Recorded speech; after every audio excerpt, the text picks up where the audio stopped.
Europe 1, 6h40, Thomas Soto. Le journal de la Coupe du Monde. On file au Brésil tout de suite avec vous, Jérôme Lacroix. Jérôme, les Bleus sont déjà bien soutenus au Brésil. Eh bien, ils attendent du renfort dans les prochaines heures. Les familles débarquent sur le sol brésilien. L'arrivée des femmes et des enfants, alors certaines épouses ou compagnes étaient déjà sur place. Elles pouvaient assister au match, mais interdiction de tout contact avec les joueurs. Mercredi soir, après le dernier match de poule contre l'Équateur, quartier libre, 24 heures pendant lesquelles les joueurs vont pouvoir se ressourcer dans le giron familial. Et cela ne nous regarde pas. En attendant, quelles sont les dernières infos, Jérôme? Alors, Raphaël Varane est resté à l'hôtel hier, victime d'une gastro-entérite. Pour le reste, étirement et tour de terrain pour Mamadou Sakho, élongation à une cuisse. Il ne devrait pas jouer contre l'Équateur mercredi. Au fil des matchs et surtout à la vue de leurs nombreux buts inscrits, 8 en 2 rencontres, meilleure attaque de la Coupe du Monde avec les Pays-Bas. Les Bleus impressionnent et emballent le public, peut-être un peu trop, tempère Noël Le Graët, le président de la fédération.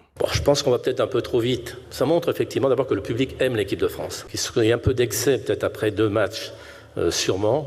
Mais franchement, pourquoi pas? Parce qu'il y a tellement eu de périodes creuses que les gens soient heureux aujourd'hui. Je partage largement leur bonheur. Des propos recueillis par François Claus pour Europe 1. Au programme aujourd'hui, un entraînement à huis clos à 17h heure française. Bon, sinon, que s'est-il passé sur le terrain hier et cette nuit? La Belgique qualifiée pour les 8e, victoire 1-0 contre la Russie, de partout entre le Portugal et les États-Unis. Ce sera difficile pour Ronaldo et ses coéquipiers de connaître le tour suivant. Revanche, un point en 2 matchs. Un point en 2 matchs, absolument. En revanche, tout est ce matin encore possible pour l'Algérie, 4-2 contre la Corée du Sud. Alors la dernière fois que l'Algérie avait inscrit un but dans le jeu en Coupe du Monde, c'était en 1982. Aucun joueur de la sélection actuelle n'était né. Ces garçons-là ont donc vraiment marqué l'histoire de leur pays, mais aussi l'histoire des Coupes du Monde.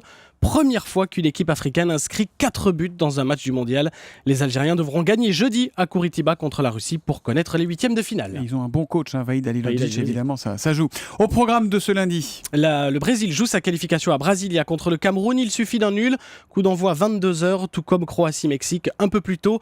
Espagne, Australie et Pays-Bas-Chili. 4 matchs par jour désormais. Ce sera comme ça jusqu'à jeudi, la fin du premier tour. Enfin, la petite histoire du jour. En Iran, chaque maillot est précieux. La fédération a interdit aux joueurs de procéder au traditionnel échange de maillots à la fin des matchs par mesure d'économie. Pas de gaspillage. L'Iran du foot, en proie à d'importantes difficultés financières, n'a donc pas eu les moyens d'emporter plus de 1000 jeux de maillots comme c'est le cas dans les autres sélections. Qui plus est, l'équipement fourni est souvent mal adapté ou de mauvaise qualité. Exemple, des chaussettes qui étaient à la bonne taille mais qui rétrécissent après le premier passage à la machine à laver. C'est dommage que pouvoir échanger son maillot avec Messi après le joli match des Iraniens contre... Il y a un joueur qui l'a demandé quand même avant le match, qui a tenté de déroger un petit peu à la règle. Bon, ça valait la peine. Merci beaucoup, Jérôme Lacroix.